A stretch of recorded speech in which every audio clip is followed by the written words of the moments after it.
Everything's bigger in America. We've got the biggest cars, the biggest houses, the biggest companies, the biggest food, and finally, the biggest people. America has now become the fattest nation in the world. Congratulations. Nearly 100 million Americans are today either overweight or obese. That's more than 60% of all U.S. adults.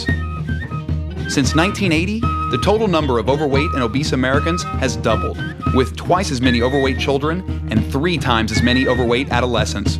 The fattest state in America?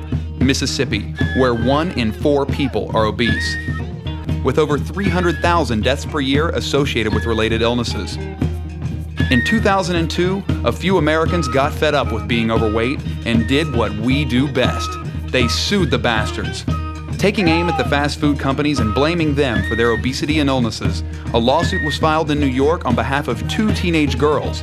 One who is 14 years old, 4'10" and 170 pounds.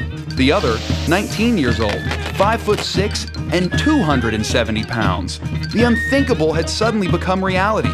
People were suing the Golden Arches for selling them food that most of us know isn't good for you to begin with. Yet each day, 1 in 4 Americans visits a fast food restaurant. And this hunger for fast food isn't just in America, it's happening on a global basis. McDonald's alone operates more than 30,000 joints in over 100 countries on 6 continents and feeds more than 46 million people worldwide every day. That's more than the entire population of Spain. In the United States alone, McDonald's accounts for 43% of the total fast food market. They're everywhere. Walmarts, airports, rest stops, gas stations, train stations, shopping malls, department stores, amusement parks, even hospitals. That's right, hospitals. At least you're close when the coronary kicks in.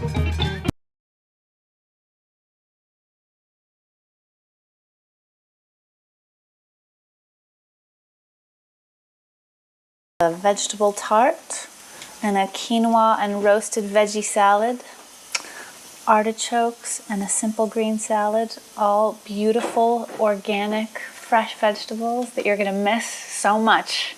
What am I going to have that's organic? In the next month, nothing. Nothing. You're only going to have genetically modified potatoes. I'm going to eat as many vegetables as I can tonight. There's plenty here for you. That's really good. It's good, right? Mm-hmm. Thanks. Double quarter pounder with cheese meal. Large or supersize?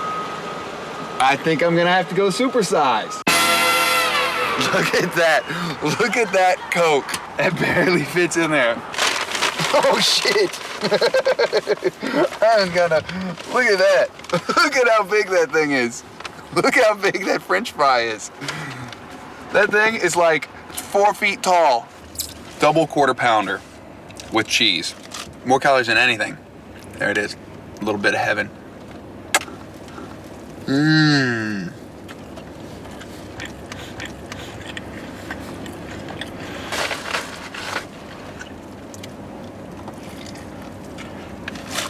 That's a lot of food, man. I'll tell you what. You get all that supersized stuff? That stuff gets supersized? Man, look at that. I just I'm not even halfway done with those fries.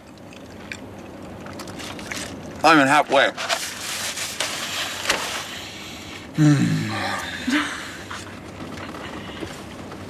It's like a workout. See, now's the time of the meal when you start getting the McStomach ache. You start getting the McTummy, you get the McGurgles in there, you get the McBrick, and you get the McStomach ache. Right now, I got some McGas that's rocking. Are you sweating there? My arms, I feel like I got some McSweats going. My arms got the McTwitches going in here from all the sugar that's going in my body right now. I'm feeling a little McCrazy. Oh. Just give me a minute. I'm in pure McDonald heaven. This is gonna be you like after every meal. Oh. I'm dying. Oh god, that's so nasty. It's making me puke.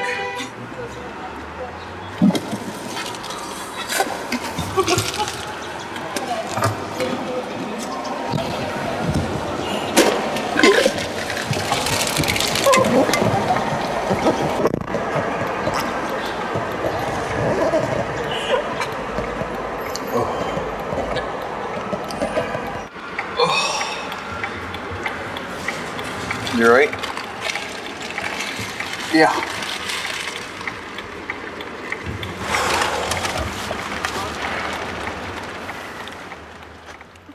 I believe we live in a toxic food and physical inactivity environment. That is, we live in an environment that almost guarantees that we become sick.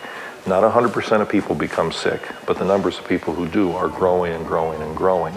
I don't believe that toxic is too strong a word either, because an epidemic of obesity where 60% of the population is suffering and record numbers of children having this is a crisis by any standard. At least 17 million Americans now have type 2 diabetes, and about 1 out of every 20 people. If the diabetes starts before the age of 15, you lose somewhere between 17 and 27 years of lifespan. According to the new research, the direct medical costs associated with diabetes have doubled.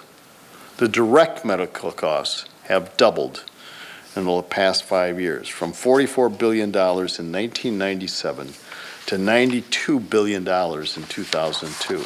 Somewhere in the neighborhood of about 20% of the obese children have elevated abnormal liver function tests, and we have now started a study where we're biopsying these children to see what their livers actually look like under the microscope, and half of them have evidence of scarring of the liver, fibrosis of the liver, the early stages of cirrhosis. So when these children end up being adults, they're going to end up, if they don't change their eating and exercise habits, are going to end up with liver failure and well, either transplant or death. Did you want lettuce and mayonnaise on all of them? I think it's very, very hard for overweight teenagers because you're always going to see the thin, pretty, popular girls, and you can't help but look at them and think, I wish I was her, or I wish I could have that. And I mean, it's depressing. It makes you feel like crap.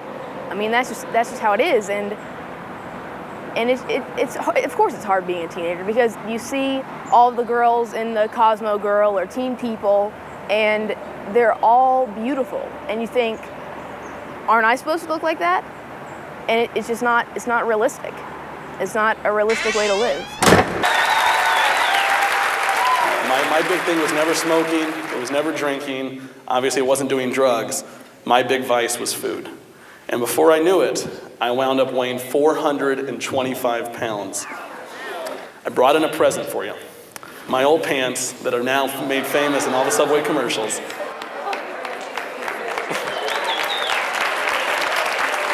Companies spend billions making sure you know their product. In 2001, on direct media advertising, that's radio, television, and print, McDonald's spent $1.4 billion worldwide. On direct media advertising, Pepsi spent more than $1 billion. To advertise its candy, Hershey Foods spent under a mere $200 million internationally. In its peak year, the 5-a-day fruit and vegetable campaign's total advertising budget in all media was a lowly $2 million, 100 times less than just the direct media budget of one candy company. Think about the way food is marketed. T-shirts, coupons, toys for children, giveaways in fast food places, placemats. I mean, just all of the different ways in which food marketing is ubiquitous. The most heavily advertised foods are consumed the most. No surprise. I'm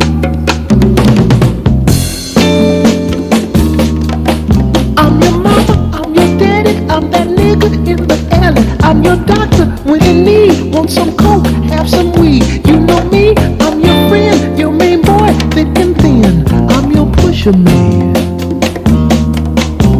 I'm your pusher man. calls people who eat their food at least once a week heavy users. I'm not kidding. 72% of the people who eat at McDonald's are heavy users. They also have another category, the super heavy user. These people eat their food 3, 4, 5 times a week and up. 22% of the people who eat at McDonald's are super heavy users.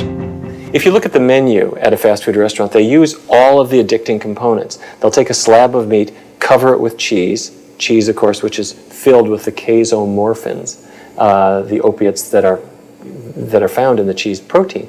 And then they serve it with a sugary soda, which has the addictive powers of sugar, with plenty of added caffeine. Now, you might be a 12-year-old kid. Your brain is no match for that combination. We have established now that the only procedure that really cures diabetes is obesity surgery. Went blind for a week. Just went completely, just one day out of the blue you went blind. I went to work, got to work, drove to work that night, got to work there, couldn't read the charts, and I had to call my supervisor, tell her I couldn't work because I couldn't see what I was doing, and I had to call my wife, had her get a ride to work to pick me up and take me home. And then once I stopped drinking the diet soda waters and stuff, got my sugars back down. I was fortunate enough my eyesight came back. I didn't do that much damage to them at that time. 2, 3.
Interesting. In only 30 days of eating nothing but McDonald's, I gained 24.5 pounds. My liver turned to fat, and my cholesterol shot up 65 points. My body fat percentage went from 11 to 18%, still below the national average of 22% for men and 30% for women. I nearly doubled my risk of coronary heart disease, making myself twice as likely to have heart failure. I felt depressed and exhausted most of the time, my mood swung on a dime, and my sex life was non-existent. I craved this food more and more when I ate it, and got massive headaches when I didn't. In my final blood test, many of my body functions showed signs of improvement, but the doctors were less than optimistic. But why should these companies want to change? Their loyalty isn't to you, it's to the stockholders. The bottom line, they're a business, no matter what they say. And by getting you to supersize, they make millions, and no company wants to stop doing that. If this ever-growing paradigm is going to shift, it's up to you. But if you decide to keep eating this way, go ahead.